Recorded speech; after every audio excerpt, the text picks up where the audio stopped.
My coffee. Yo, what's up, everyone? How you guys doing? We're all 49ers Roundtable, breakfast edition, brunch edition. It's Friday.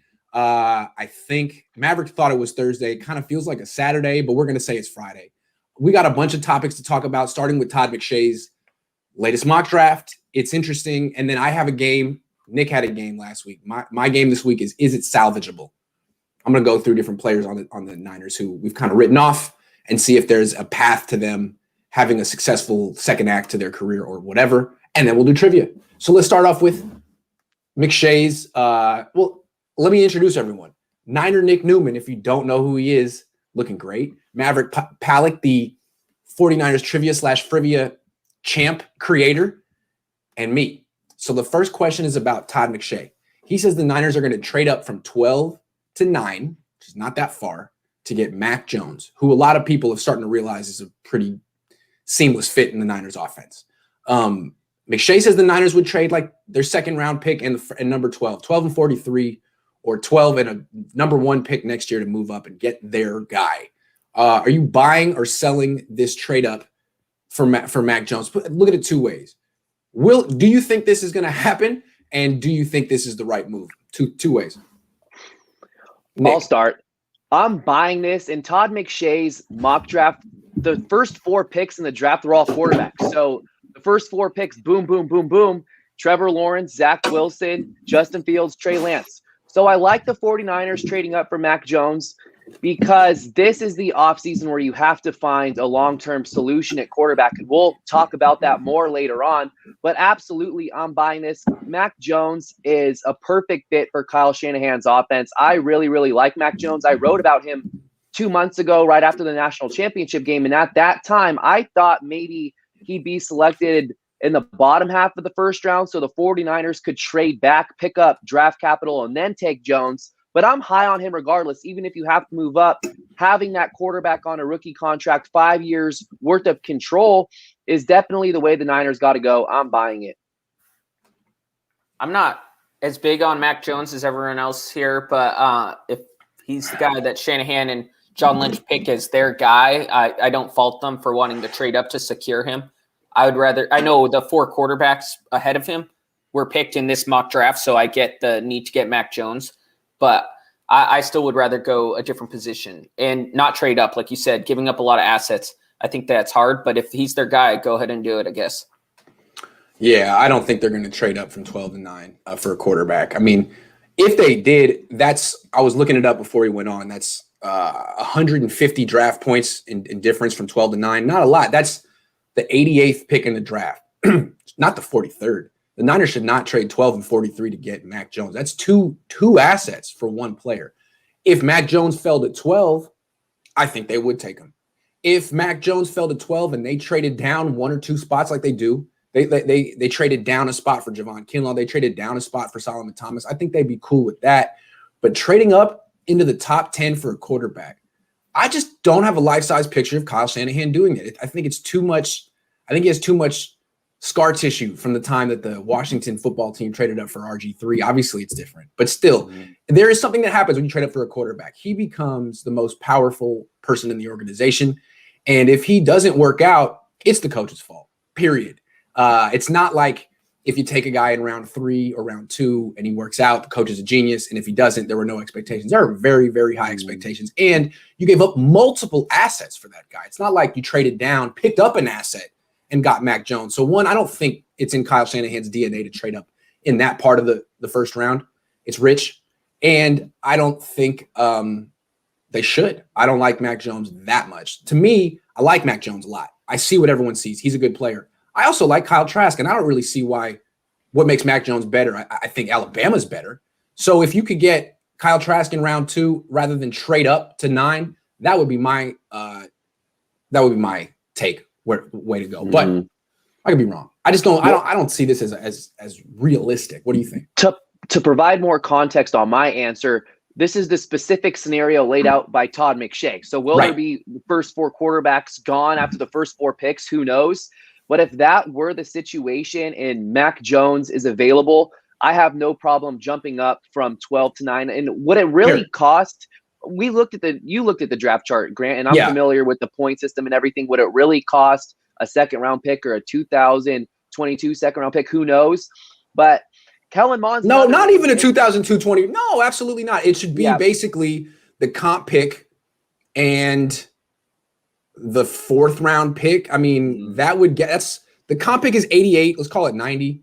The 4th round pick is 58. Let's call it 60. That's 150. That should be it.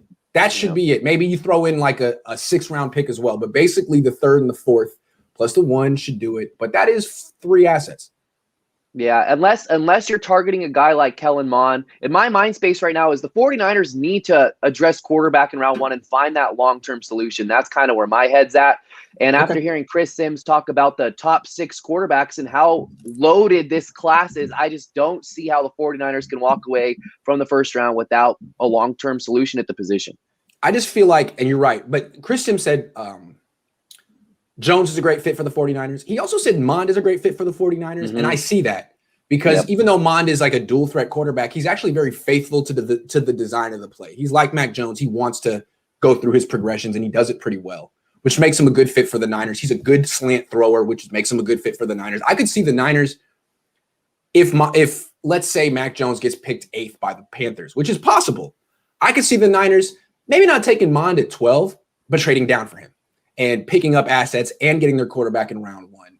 I'd be cool with that. Or I'd be cool with that. Or maybe they really like Kyle Trask in round 2 and that's their ace up their sleeve. Either way, I'd be surprised if they moved up for Mac Jones. I wouldn't crush them for it. At least they had some conviction and made a move and did something that they haven't done yet in 4 years. That would be kind of cool. But let's move on. Should the Niners cut Jimmy Garoppolo before free agency? It's an interesting concept. It would be tipping their hand. They're trying very hard to like create an impression that they don't need a quarterback. Should they just do it? Rip off the Band-Aid? What do you guys think?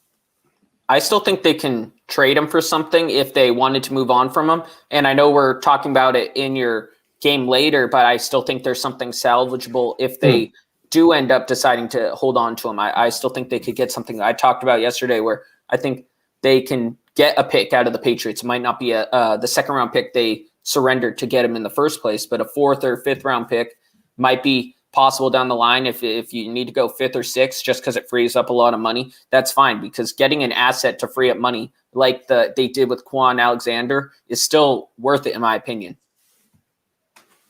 Yeah, I'm right there with you, Maverick. If you can get something in return for Jimmy Garoppolo, then you absolutely do it.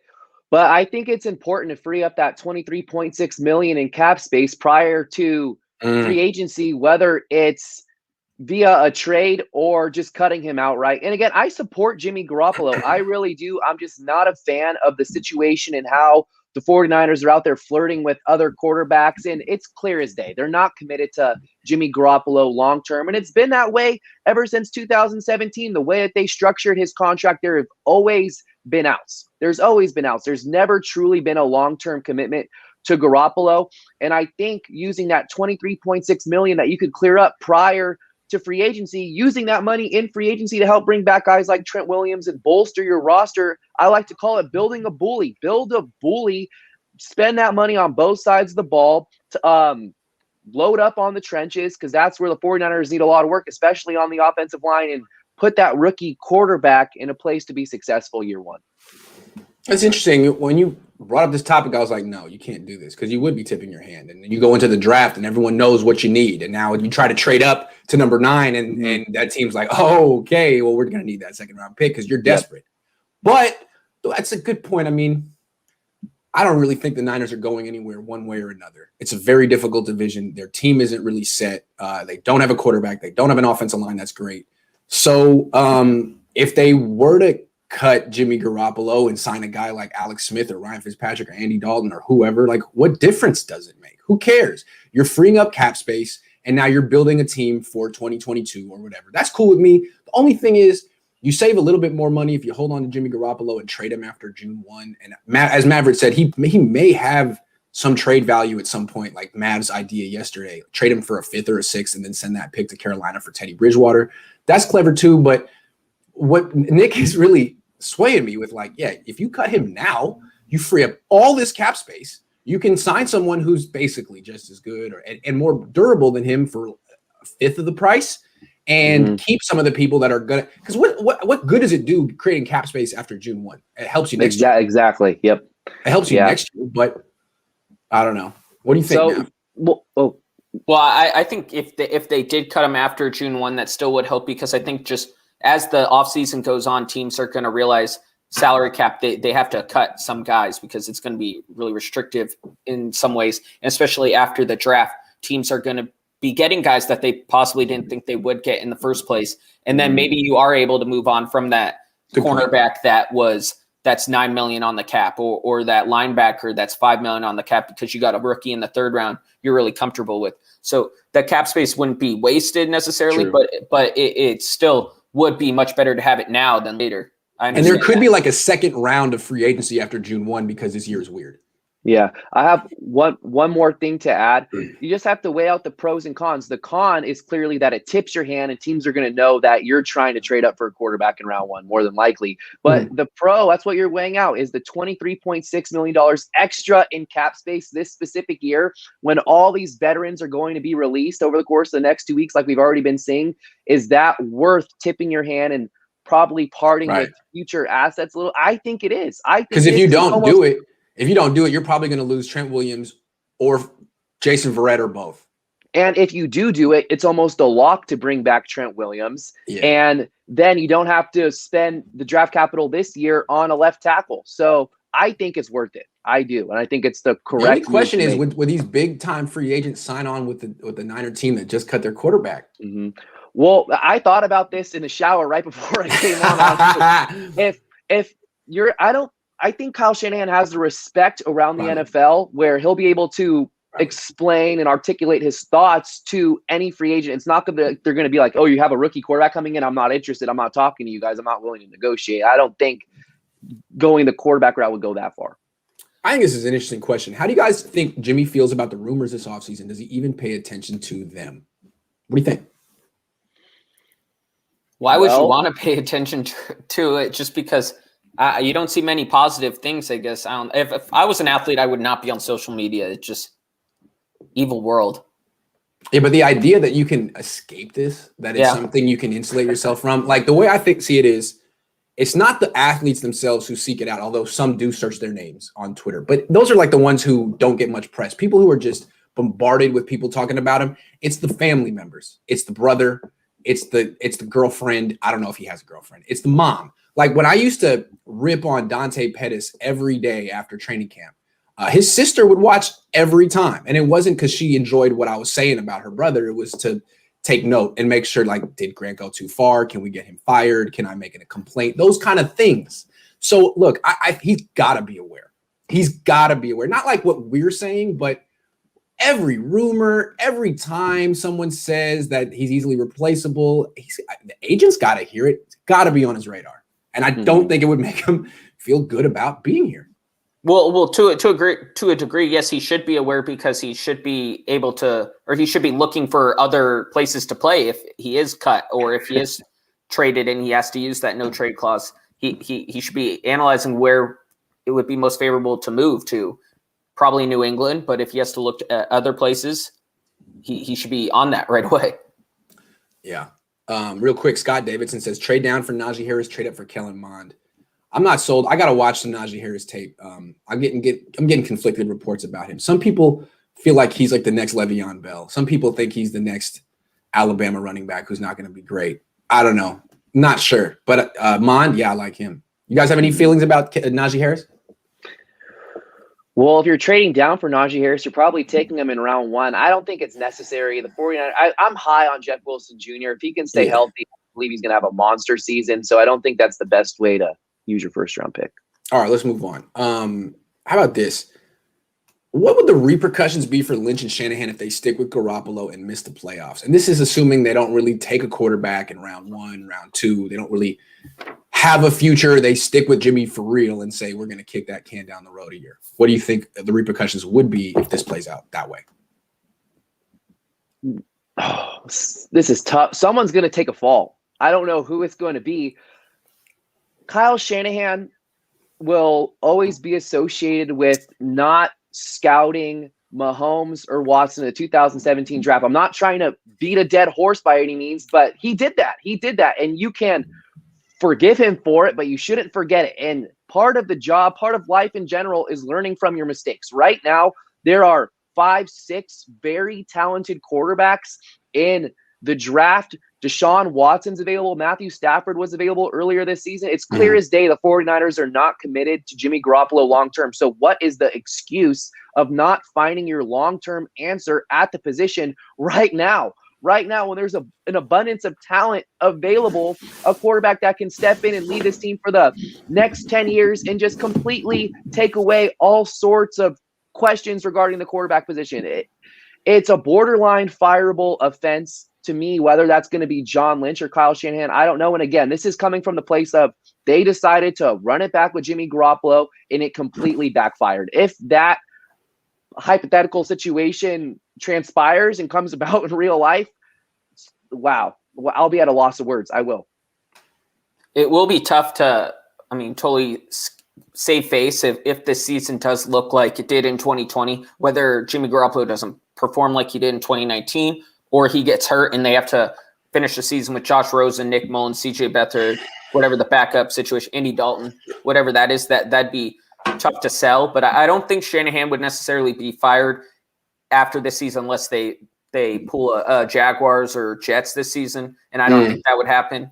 But I think John Lynch might be in trouble just because I think John Lynch would be, of the two, would be the first to get the boot, just because I think Kyle Shanahan is the public face and people believe in him, and there will always be that excuse. He still hasn't had his guy, even though Jimmy Garoppolo would then be his guy if he rolls with him in 2021, because he's stuck with them over Stafford, over trading assets. But I still don't think they'll be in that situation unless things really go like they did in 2020, but even worse. I think they'll be competitive. And if they go 7-9, that still buys both another season, in my opinion, because of just that 2019 excellent season.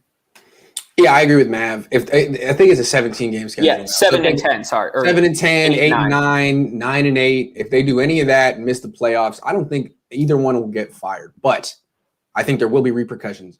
And I'm not sure that really either one will get fired no matter what happens next year, unless they win like 2 or 3 games. Which I don't expect to happen. The roster's too good. But what I want to say is I do think both of them would be on the hot seat, in the sense that, and the hot seat is a funny thing. It's not necessarily what ownership wants to do. It's more of like fans. It's like, I just feel like the Niners, Lynch and Shanahan in particular, would lose a lot of goodwill with the fan base. A lot of the fan base says, you know what, give Kyle Shanahan his quarterback. He still hasn't had his quarterback. They see all of his excuses. But if he lets this linger another year, I think even his biggest fans will be like, I can't defend it. I don't like Jimmy. You don't like Jimmy, and you stuck with him for year 5. I just can't defend it anymore. So yeah, I think they think they're playing it safe by keeping Jimmy Garoppolo. No one can fault you. Let Jimmy Garoppolo fail on his own. Don't try to trade him before he shows he's not good enough. Yeah, but if you play it safe, and everyone's expecting Jimmy Garoppolo to be mediocre now. Everyone's expecting you to miss the playoffs. And if you do that, it looks like you misjudged the situation and you wasted another opportunity, another year to at least develop the guy. If they draft the young guy now, he could be ready to go in 2022 and you could win with him. But if you wait until 2022, now you're starting over in year 6, starting over. Is that yeah. I think a lot of people will be like, you know what? I misjudged Kyle Shanahan. The narrative around him would change. And now you're like an 0-4 start to 2022 to getting fired. That now you're that close. So yeah, that's why they have to get a young guy. Yes. Because a young guy just extends your leash at least a year, Yes. especially if you're an offensive coach, where you can say, I just need to work with him, and once he gets more experience, we're going to get rolling. So if they get that second-round pick, that first-round pick, that does extend any hot seat, in my opinion, at least a year, unless you're Adam Gase. Yeah, no, I'm right there with you, Maverick. What happens, though, if they don't draft a quarterback? They bring back Jimmy. Their number 2, their backup this year is Rosen. Jimmy plays 10 games, goes 5-5, gets hurt. Rosen comes in, kills it, goes 7-0, has a Jimmy Garoppolo in 2017 performance. Then he's a free agent. That's the end of his 4th year. Can they pick up his 5th-year option, or does that even exist anymore? He's been on the practice. It doesn't exist anymore. Yeah. 7-0, so they're 12-5, making the playoffs because of Rosen. Yeah, well, then what happens? You franchise him and have some fun right there. So you actually do Yeah. the right thing as opposed to doing what they did to Jimmy, which was giving him the 6-year deal for $135 million and a parade and a pony and all of that, a piñata. If that happened, Grant, I'll give you $5. I'll buy you a beer. But all right, one more thing to add. You guys laid everything out as far as if the 49ers go 7-10, 17-game season, 8-9, whatever it may be, they're not going to be drafting 12th overall. They're in such an ideal spot right now to find that quarterback. So I keep asking the question, if not now, when? Yep. You're not going to be drafting this high in the future. You shouldn't be at least. And if you are, it's another red flag. So what's interesting though is what McShay is projecting. 4 quarterbacks to go with the top 4 picks, and then another one who's going to go in the top 10. So 5 in the top 10. That's unprecedented. And that means if you're taking a quarterback at 12, you're taking the 6th quarterback in round 1. That's unprecedented. So I understand how the Niners might feel like, man, like, yeah, it's a good year to take a quarterback, but since the cap went down, everyone wants a quarterback. And now you're really going to have to reach for the guy you want. Instead of maybe reaching for Jones, who I like, who's 20th on my big board, but I got to get at 9, I can just stick at 43 and get Kyle Trask, who's 43 on my big board, something like that. That's the only thing I'm saying. Just the nature of the year. The one thing, if McShay's draft holds true, then at least for the first 5 picks, then the Panthers trade up for Justin Fields. Teddy Bridgewater's available. Then there's a lot of other teams moving around. Denver, I guess, is committing to Drew Lock. That creates Fitzpatrick is available, whatever. I don't know if they're committing. Denver's committing to Drew Lock like the Niners are committing to Jimmy Garoppolo. Well, if they're trading back out of getting Mac Jones and allowing, that says something already. If John Elway and his committee decides to not pick Mac Jones because they love that type of quarterback. Yeah, with the white kind. I'm just kidding. I don't quite know what you mean, but sorry, I don't know where that came from. All right, now we're gonna play a game. It's my game. Is it salvageable? I'm gonna go through 4, 5, 6 players on the team, and players that either I've written off or we've written off, and like try to ask: is there any positivity here? Is there any path to this guy having a successful career with the 49ers? So let's start with Jimmy G. Is Jimmy Garoppolo salvageable? We all kind of want him gone now, but is there some type of matrix future reality where he's the freaking franchise quarterback baller again? I can start on this one. I believe that, and when I first heard this question, again, I was under the assumption to be about relationships. Is Jimmy Garoppolo's relation, but is he salvageable in general? I think so. Again, his 2 injuries, the 2 big injuries he suffered over the last 3 years, they were in plain sight. We saw him tore his ACL. We saw the brutal hit against the Jets. And when he's been healthy, he's been able to ball out and put up the numbers that he put up over the course of the 2019 season. And I also believe that his mentality and his ability just to remain cool, calm, and collected works in his favor here, because I feel like I'm going to the relationship phase right here between him and Kyle Shanahan, where if he was more of that Tom Brady mentality, that ultimate alpha, I believe there'd be a lot of head clashing between him and Kyle Shanahan. But he's a pro's pro. I got to give it to Jimmy Garoppolo. He really navigates through the noise well, in my opinion. He doesn't show it publicly that it's affecting him, if it even is. So I do think his play is salvageable, and he'll be able to get back to 2019 form. I do think that. I think it's possible. I'm special, so I get the spotlight. Yeah. I think it is salvageable if they use that. I saw Spot Rack kind of change the salary cap situation. I think they're at 27 million in cap space, assuming that it's a $185 million cap. So if we just bring it down to 180, where they said it'd be 22 million ish and freed up. So if they can use that and they draft a tackle in the first round and they can bring Juszczyk and Verrett and a couple other guys back, then that works. But if they can't get a left tackle because they have to hold on to Jimmy Garoppolo, then it's hard to imagine he's salvageable here. He would then have to be at another place, in my opinion, because he's quick getting rid of the ball because of those passes, but he needs a left tackle because he can't escape the pressure. Yeah, I don't think he's salvageable here on this contract. I think what it would take for Jimmy Garoppolo to salvage his career is to get cut or move and basically sign a new contract where there's no expectations. He's a glorified backup. Right in that 15 million range where you're a super backup, but not really a starter. Mariota range. Yeah, the Mariota contract, and just go sit on the bench for a year. Rehabilitate physically, mentally, get away from the live bullets of action, and he would need to make a full recovery. He would need to become the player he was before he tore his ACL.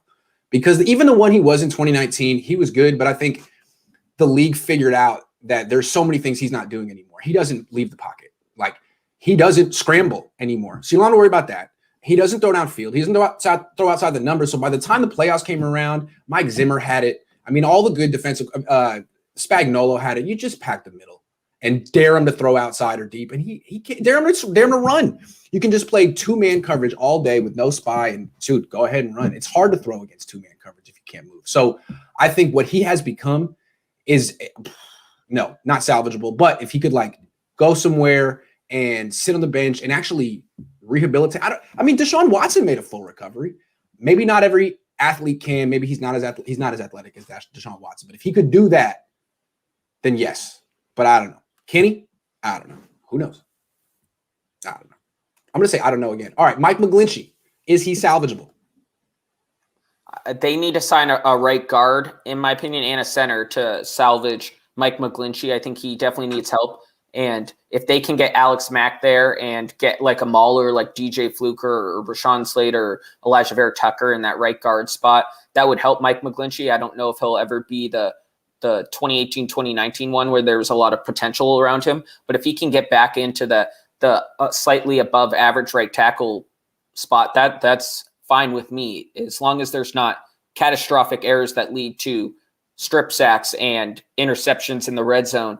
That's fine from a right tackle. He's a decent run blocker and he's pretty good in space. But if they can get a mauler next to him, that would help him, I think.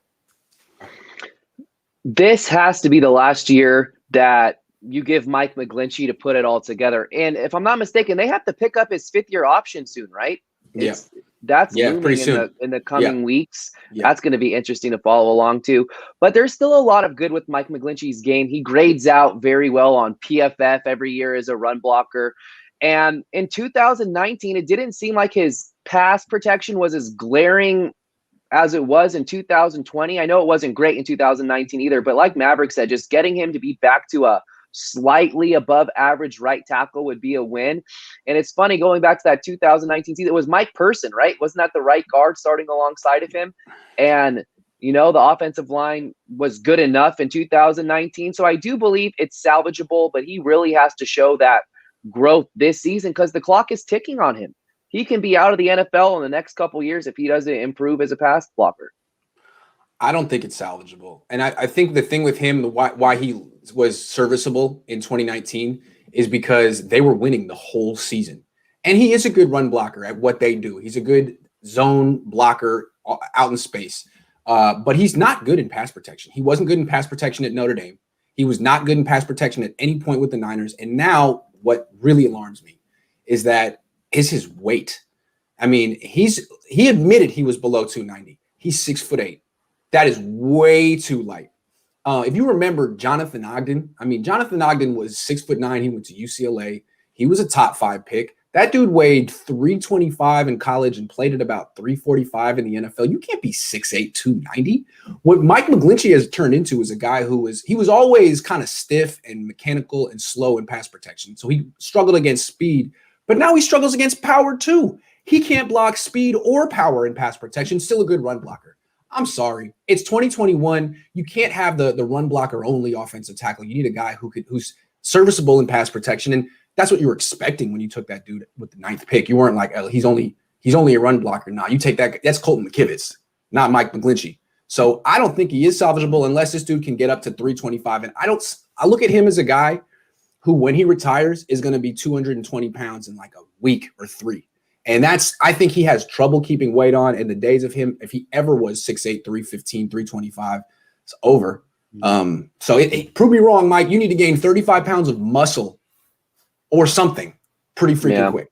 And Grant, one more thing that you just added about how you don't draft a tackle who only excels as a run blocker top 10. Not only that, a right tackle period shouldn't really go in the top 10. You should be able to play left tackle at some point. It's funny because last year I remember writing about how Mike McGlinchey needs to be able to move to left tackle for this pick to be called successful for John Lynch, because right tackle going top 10. And now it's not even a question anymore. It was that bad of a pick now, where if Trent Williams walks, and Joe Staley last year, if they weren't able to get Trent Williams, there's a huge puzzle piece missing at left tackle, because your 9th overall pick in 2018 couldn't transition to left tackle like everybody was hoping he could. Like I'm sure the 49ers were expecting he could. Of course, like honestly, they should have their tackles. It should be McGlinchey on the left and Brunskill on the right, but they can't do that because of McGlinchey. Yeah, absolutely. Maitland Eagle is snitching.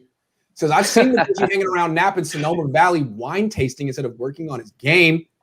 Dang, Maitland, you snitched on him. Well, I can't confirm or deny, but it's interesting to note, Mike, save that wine tasting until after you retire. You need to put on 35. I mean, wine will do it, but, In-N-Out Burger will do it too. Ice cream will do it too.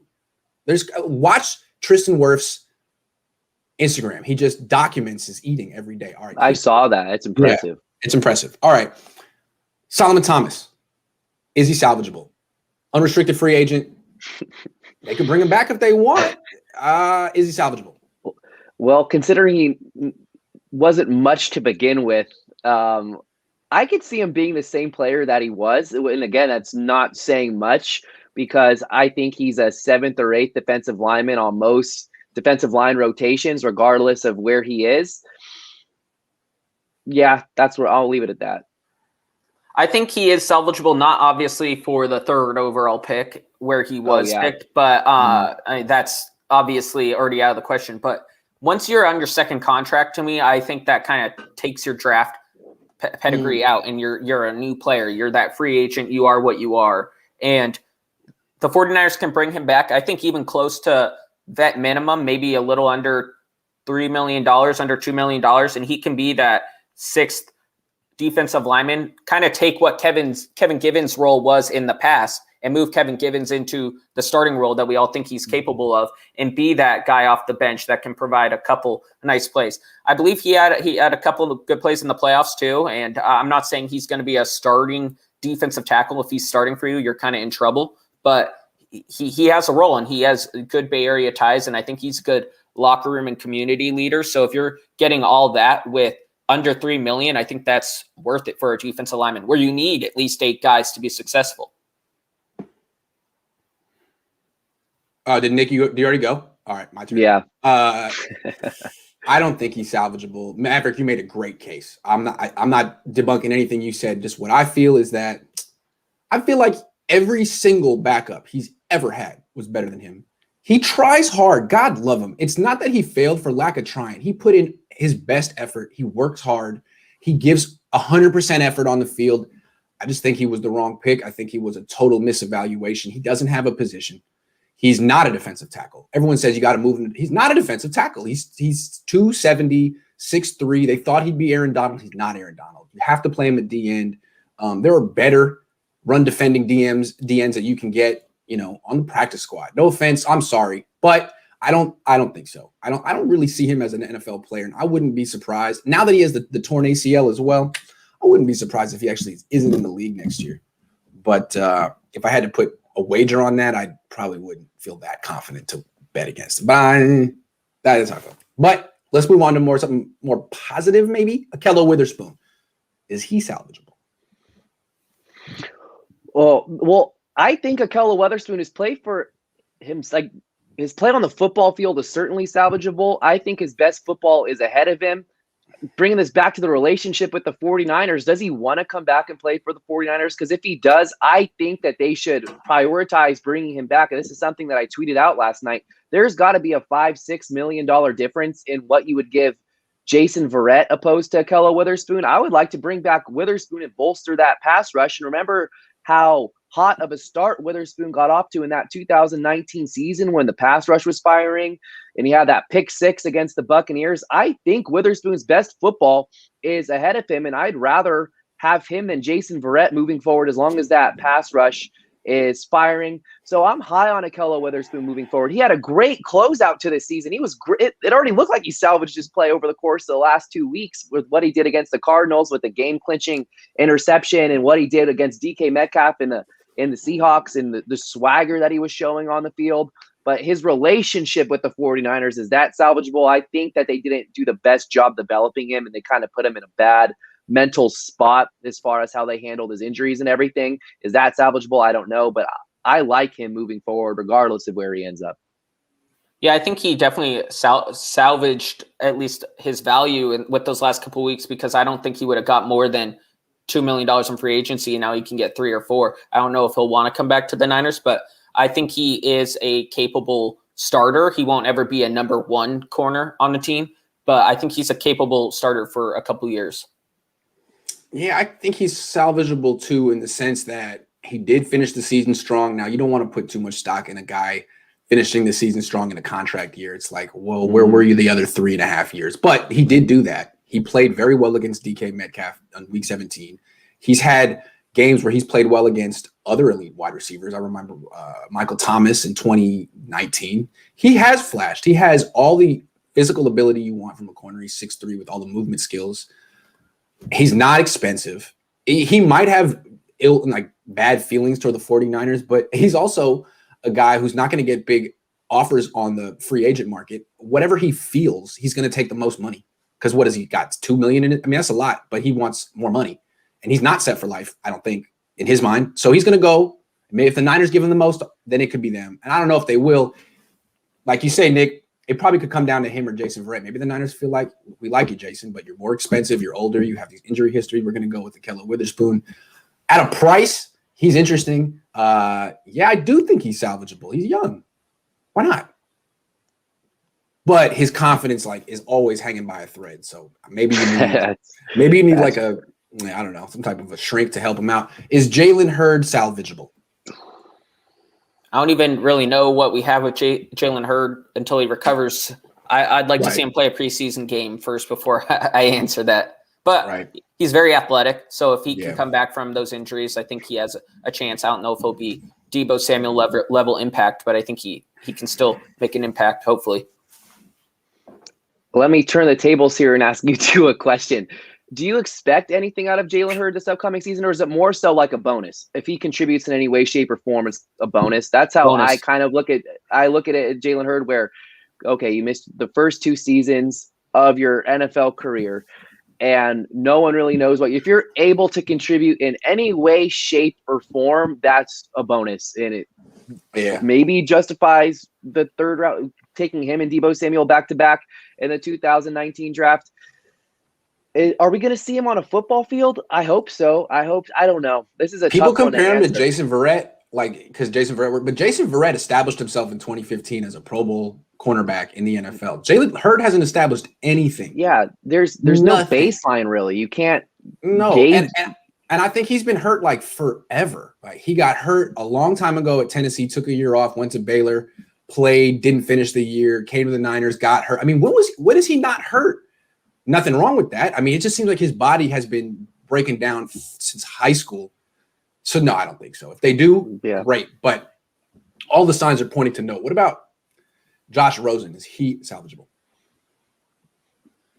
He's another one where it's like, what do we consider salvageable with Josh Rosen? Is it going on to have a nice career as a backup quarterback? Because I can see that unfolding with Josh Rosen. If he's able to stay in the league for 10 plus years as a high-end QB2, I think that would be very, very good for him.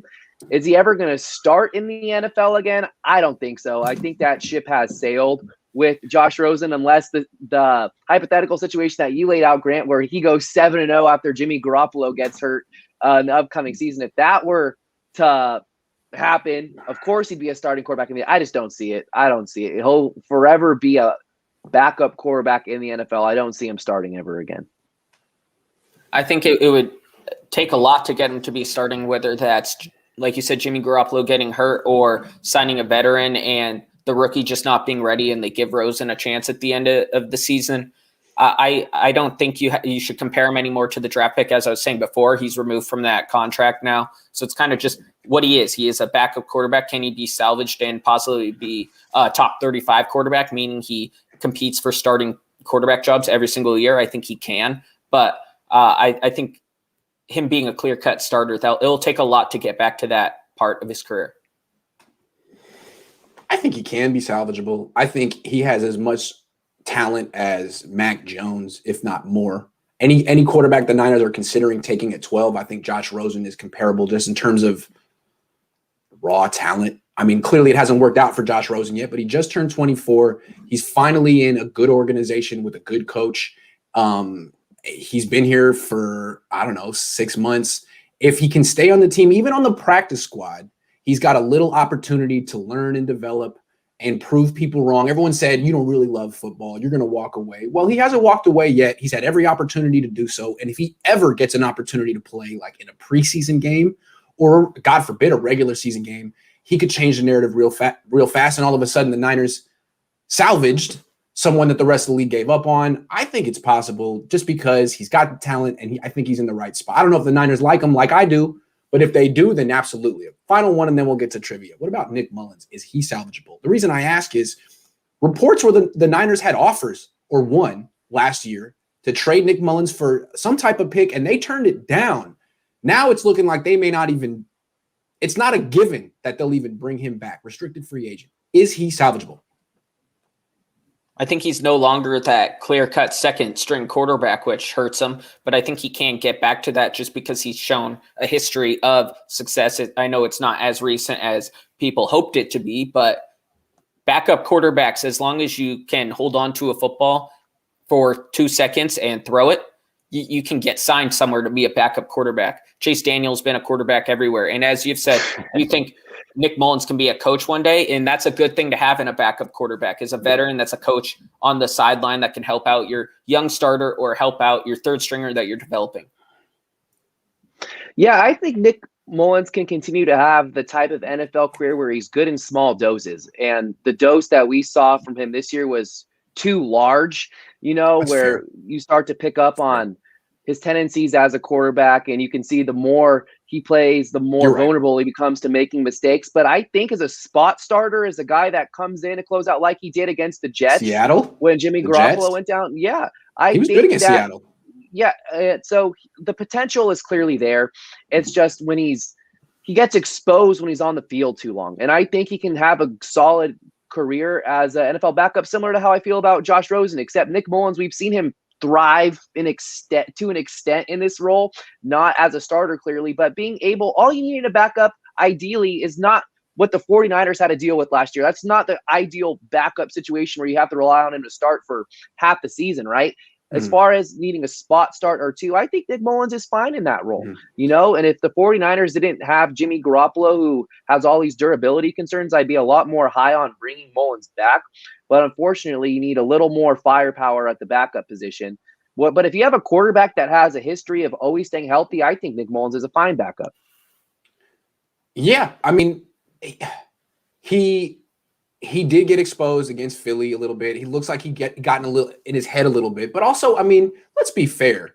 It's not like he was playing with the same exact team around him that Jimmy Garoppolo was playing with in 2019, and the team just fell apart, and Nick Mullins can't play out, like can't be on the field. It wasn't just Jimmy who was hurt; like the whole team was hurt, and Nick Mullins was the face of the B team for like 2.5 months, and that was rough. If you could bring him back to a role where he's just a backup and doesn't have to play 8 games a year, and when he does play, it's with the full squad, Debo, Kittle, Ayuk. Yeah, you could salvage him that way. The only thing that I worry about with him, I don't worry about it. The only thing I question is same thing with CJ Beathard. Like Beathard's 2017 and 2018 were so rough. I don't know if he's ever really mentally recovered, although he did play well the last couple of games of this year. Mullins, is he still mentally when he goes back on the field, is he going to have PTSD from what he happened? I mean, he just got pulverized last year and had a lot of bad results. It's sometimes quarterbacks mentally just lose their confidence, lose their edge, and it's over. I don't know if he's like that. That's my only question. Because physically, I think he can basically execute this offense he's not going to elevate talent, but the talent can elevate him, and he knows what to do. So I don't know. I hope he's okay. Nick, believe in yourself. We believe in you. All right, it's trivia time. Boom. We got 15 minutes, and then Nick's got to go. So Nick, I'll go as quickly as I can then. So that's all right. First category is on the 2020 49ers. I did this a couple weeks ago, so this is more 2020 49ers. So if you watch this season and you had a lot of fun, you should be able to handle this. Or I hope, at least. Hopefully I didn't make it too hard. Jeff Wilson, what's that? As long as he never, ever plays, then yes. All right, fair enough. Jeff Wilson Jr., of course, led the team in rushing yards this past season with 600. But did he lead the team in rushing yards per game? If not, who did? Ooh. Rushing yards per game, I'm going to go ahead and say Raheem Mostert. Is he right? He is right. Nice, dude. 1-0. 1-0. Are you going to keep score? Okay. Yeah, I'll try to keep score. I have to get better at keeping score. Who were the 3 players with 2 interceptions this season on the 49ers? Ooh, Jason Verrett. Okay. Do you want to go both? First. Yeah, then Nick can go. Yeah. Go ahead. If you do you know the other one, Grant, because you'll tie it up. We still have to split the point. I know the other one. Do I know the other one? I don't know. Fred Warner? Yeah. Wait, who'd Nick say? No, I didn't say anybody. He just gave it to Grant. Oh, okay. Who was the third? Do you know? Wait, you said there was 2. 3. Who was the third? Just if I knew that, then I would have. Yeah, what was that about? I don't know. That's why I was confused. 2. You just gave him the answer. The other one's Jamar Taylor. Yeah, Jamar Taylor. Fred Warner had 1 against the Giants and Patriots. Jamar Taylor had 2 against the Patriots, I believe. And then Verrett had the Rams and Washington. I'll take it. Okay, 1-1.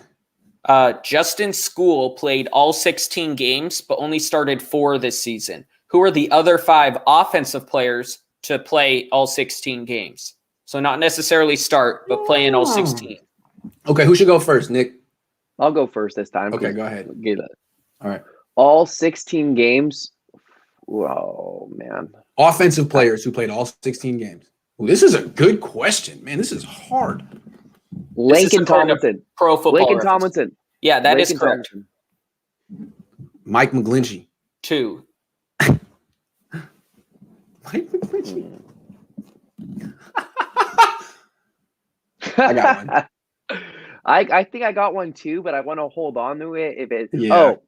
Kyle Juszczyk. Kyle Juszczyk's correct. Ross Dwelly. Ross Dwelly, I knew you were going to get that one. Okay, so now we're down to the last one. So that was 4. based on my sleeve. Oh, I There's counted wrong. There's 6. Okay, cool. Mm-hmm. Oh man, Ross Dwelly. I was holding on to that one in my back pocket. Juszczyk I was holding on to. Oh man, who got COVID? Yeah, that's the big thing, that some guys that didn't get hurt miss games. Man, that's a tough one. It ain't Trent Taylor. I'll tell you that. Oh, this is tough. Oh, I got one. And this is like probably the most mind-boggling of Jerick McKinnon. Jerick McKinnon is correct. Oh. Who saw that coming? Jerick McKinnon bounces back with a 16-game season. Good job. That is absolutely correct. There's one more. All right. Let me just. Oh. Hold on. I got it. Daniel Brunskill is correct to split the point. Nice. So I believe it is still 1-1. Yeah, let's just say 2-2. I want a point. Okay, Yeah, I'll do 2-2. the tally. Thank you. Guys both a point. Makes me feel better.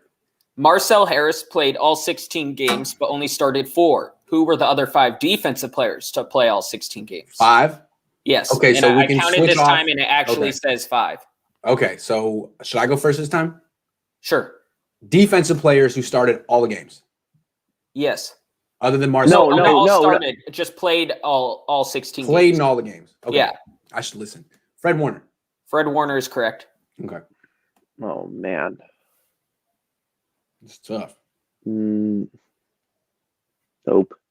Nope. Yeah. Nope. Do I want to take a risk early? It's hard. Fred Warner was the easy one. There's 2 you're not going to get, but Jaquaski Tart. No. Just kidding. Tarvarius Moore. Tarvarius Moore is one of the hard ones I thought you would not get, but that is correct. Wow, you put the pressure on me. Okay. 3 more. I have a nice ace up my sleeve that I think I got. I hope. Okay, hold on. Nick Bosa? I'm kidding. That wasn't funny. Not funny. All right, hold on. I got another one. Oh, okay. Played all 16? Yes, not necessarily started, but played all 16. Okay. Dre Greenlaw. No, Dre Greenlaw missed a couple in the middle of the season. Dang, I'm already out. Wow. Kerry Hyder. Kerry Hyder's correct. And then to finish off, Wait, Armstead, your boy. Let me give you the ace just to see if it was going to be Okay. Aziz Al-Shaair. Aziz Al-Shaair's correct, and that's the last one. You deserve that Armstead, one for sure. Warner, Hyder, Nice. Moore, and Al-Shaair. Nice. You deserve that one. Okay, and then final of this. Raheem Mostert had both the longest rushing and receiving touchdowns this season, 80 and 76 yards. Week 1 and week 2, right? Yeah. Who were the 3 other players to have touchdowns over 40 yards this season? Ooh. Well, I guess, Grant, you go first on this one for alternating. George Kittle. No, that's a safe bet. George Kittle's correct against the Rams on Sunday Night Football. Oh, that's a safe bet. Yeah, it was against the Rams. I remember that. He high-stepped it in there. Kendrick Bourne's Hail Mary catch. Yeah, Kendrick Bourne against the Cowboys. That's correct. That was a good one. Dang. Oh, no. It's not Dwelly. I'll tell you that right now. Kittle was okay. More than 40, you said? More than 40. Oh, no. All right. Well, my best guess. Oh, no. Richie James. That's correct. Oh! Wow. Nice. The busted coverage against Packers? Yeah, the busted coverage against Green Bay. Nice. So Grant I couldn't remember if he scored on that one. So I tied it up. Yeah. I got the point. Next category. Who was the next pick? This is one that I think you guys enjoy. I don't know, but I just do it every week. And we're running out of people that are the next pick. So this might be one of the last times we do it. So it's 3-3. Yes, 3-3. Okay. First question. 49ers what-if legend Jalen Hurd was picked 67th overall in 2019 and is yet to play a game. What edge rusher was picked next and also never played a game for the team that drafted him? Oh, for the team. Oh, I think no. Maybe? No. What edge rusher was picked next and also never played a game for the team? Okay, I think I do have it. I think. Joshua Polite? I don't know how to pronounce his first name, but that is correct. Nice. He's picked by the Jets, and I believe he was cut in the season. Great one. That was a good call. That was a good call. Dre Greenlaw was picked 148th overall. What longtime Clemson product who shares his name with an outfielder for the Red Sox was picked next? Dre Greenlaw was picked 148th overall. What longtime Clemson product who shares his name with an outfielder for the Red Sox was picked next? Going through the Red Sox. Who plays outfield for the Red Sox? Okay, well, that doesn't help. So Clemson product, one pick after longtime Clemson product. I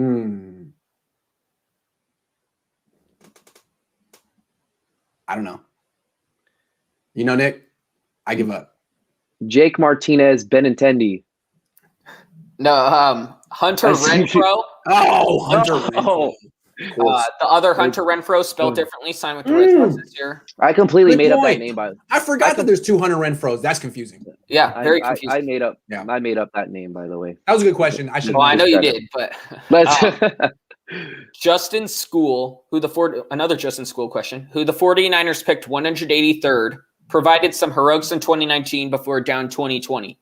What wide receiver who caught a game-winning touchdown pass against the 49ers this year was picked next? Oh, are you telling me it was Travis Fulgham? Travis Fulgham is correct. Because that's the only guy I remember who, I was like, when he made that catch, I was like, you got to be kidding me, man. You lost to Travis Fulgham this week? Wow.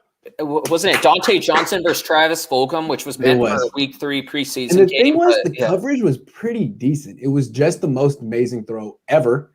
That throw got Wentz a new starting job this year. That one throw. That throw was crazy. Yes. Yeah. Okay, so fourth question. It's tied at 4. CJ Beathard was picked 104th in 2017. What Pittsburgh Pro Bowl offensive player was picked next? Oh, snap. This is 2017. What Pittsburgh Pro Bowl offensive player is picked next? Yes. It's got to be Juju. Juju is incorrect. I Wait. guess it wasn't Juju. What was the question, Maverick? Oh, I know who it is. DJ Beathard was picked 104th. What Pittsburgh Pro Bowl Can I try offensive again player when he was gets it picked wrong? next? If he gets it wrong, can I try again? Yeah. Okay, cool. James Conner. Damn it. James Conner is correct. Damn it. Oh, I gave Grant the point by accident. So No, that's definitely Nick. Yeah, I just put it on. It's got to be Juju. Nice, Grant. Ew.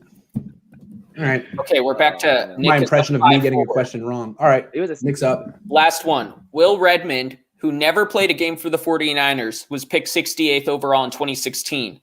What free agent edge rusher with 45.5 sacks in his career was picked next? Snap. Will Redmond. This was 2016. Yes. Free agent edge rusher. Taken right after him. This was round 3. By the way, 2. Tyler wants a shout out because he got James Conner before Nick did. So, hey, Tyler. Okay. I think I know who it is.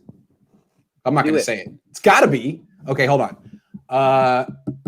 Ben Myerson has it in the comments. It's Yannick Ngakoue. Yannick Ngakoue is correct. Grant ties back up at 5. Did he go to Maryland? I have no clue where Yannick Ngakoue went.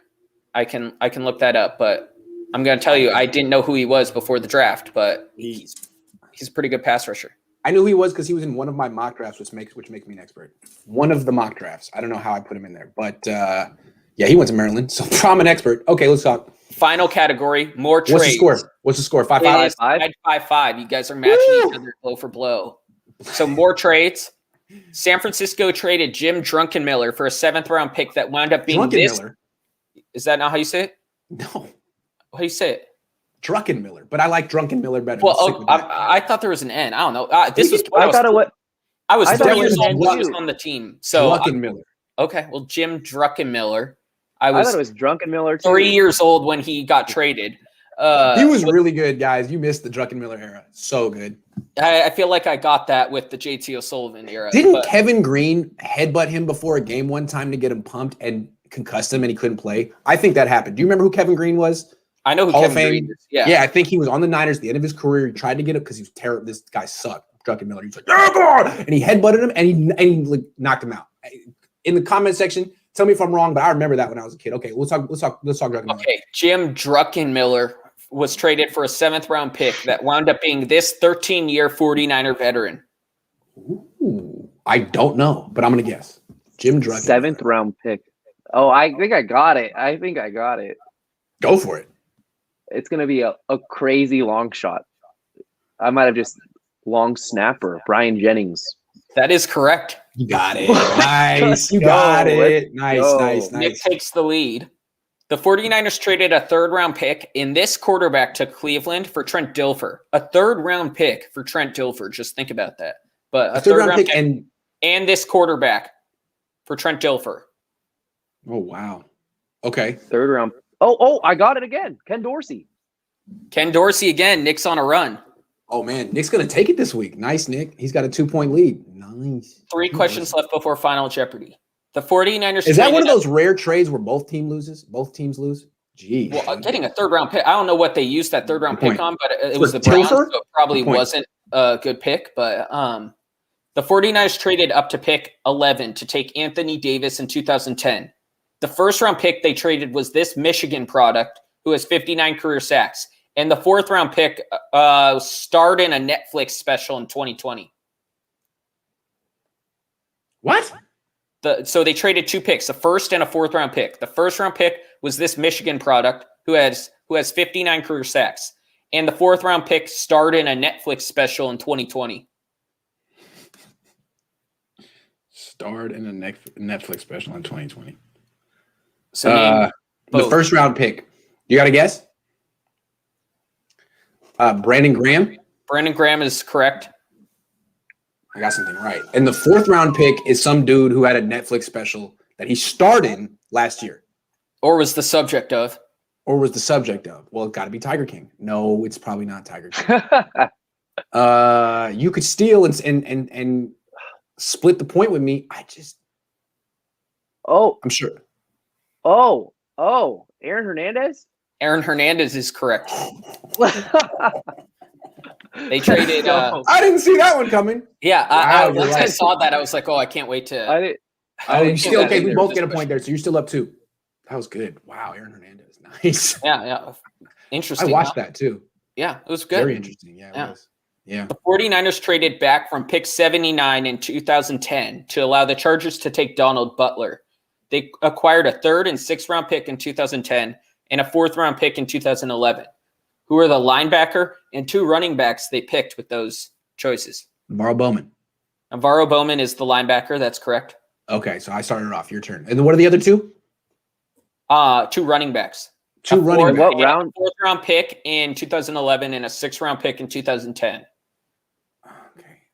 Can I Fourth round answer this? pick in Can I just do all of them? Oh no! Anthony I got Dixon. one. No! Stop!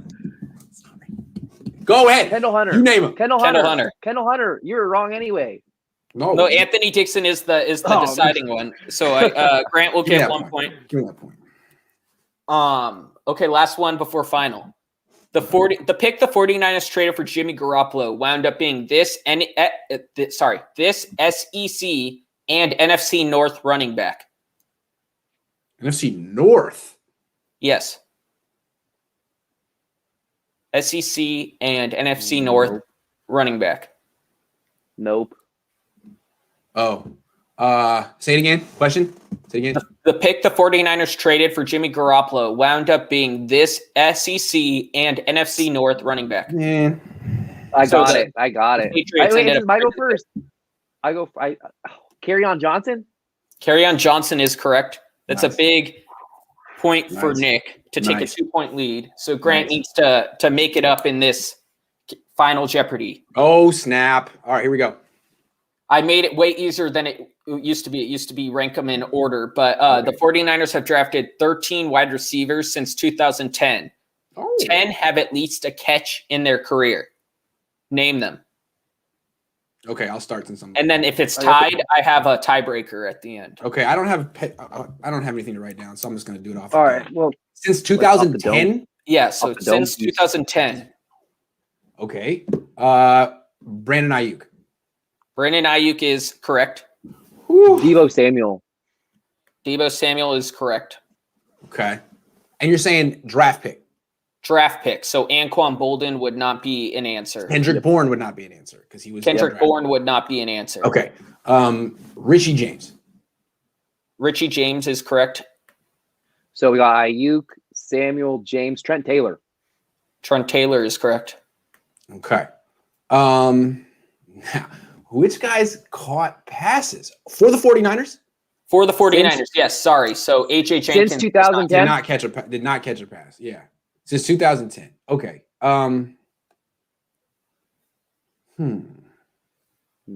Okay, I got a couple. There are no more that are currently on the team, if that helps. Okay. Oh, come on, man. We don't need all these hints. I'm locked in today. Shut up. Man, dude, there's so many guys who didn't catch a pass that were drafted by this team. Snap. There were 4 since 2010 that were drafted that did not. Oh my God. Thank you. Kyle Williams. Kyle Williams is correct. Quentin Patton. Quentin Patton is also correct. That's a good one. That's a good one, yeah. I got a guy that I know they drafted. I just don't know if he ever caught a pass with the team. In fact, he probably didn't, and it pisses me off. Do it. There's so many guys. Do it. Some scrubs that they drafted. Oh man. Okay, Aaron Burbridge. Aaron Burbridge is correct. Oh, how many Wow. He had, I don't know how many catches, but he had 88 yards. So it's probably like 5 catches, I would guess. Okay, so how many we got? There are 3 more. That's it. Yeah. So, and then there is the tiebreaker at the end, which are the guys that didn't have catches. Oh, how did he make it this far? Dante Pettis. Dante Pettis is correct. That sucks. Shout out Dante. I know Shout out Dante. We forgot. Shout out about you. Dante. It's amazing how many of these guys were also failed punt returners. Trent Taylor, Richie James, Kyle Williams, Dante Pettis. Dante Pettis. Yeah.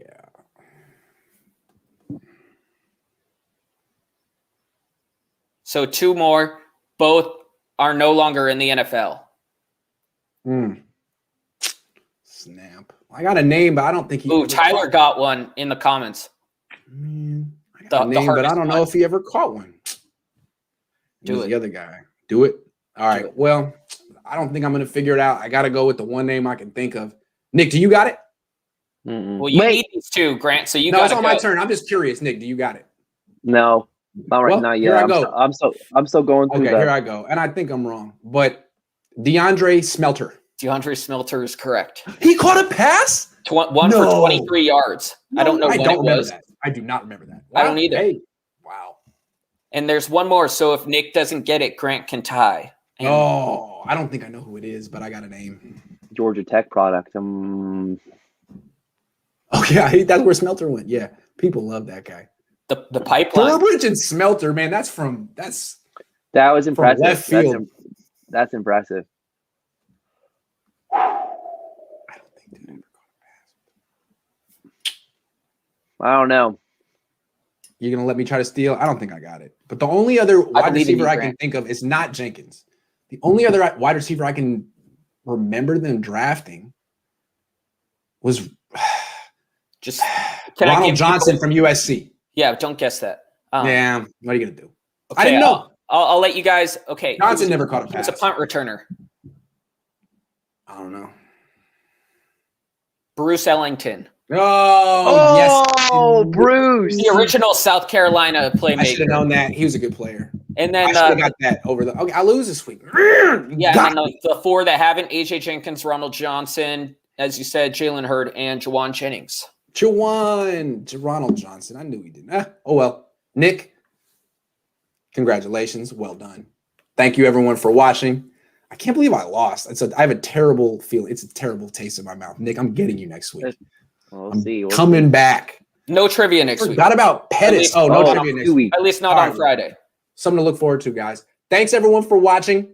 River Craycraft, if you're in here, we'll make a topic for you in a couple of weeks. The River Craycraft topic. Final Jeopardy. See you then. It's going to be all River Craycraft facts. Everyone study up.